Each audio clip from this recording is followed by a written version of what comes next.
Hey friends, you must have noticed that whenever you try to access certain websites, let's say Google Maps or something, then it asks for your location. Okay, let us say I ask for dentist near me.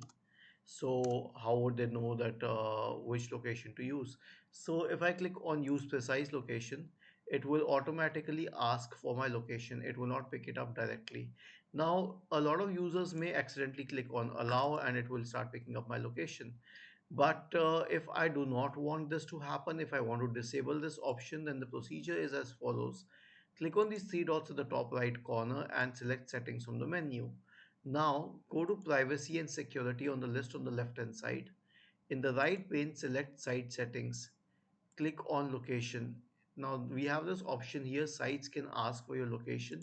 You can turn it off. I hope this was helpful. If yes, then please let us know in the comment section and feel free to subscribe to the channel.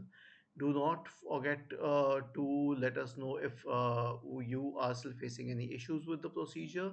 Thank you for watching this video and have a nice day.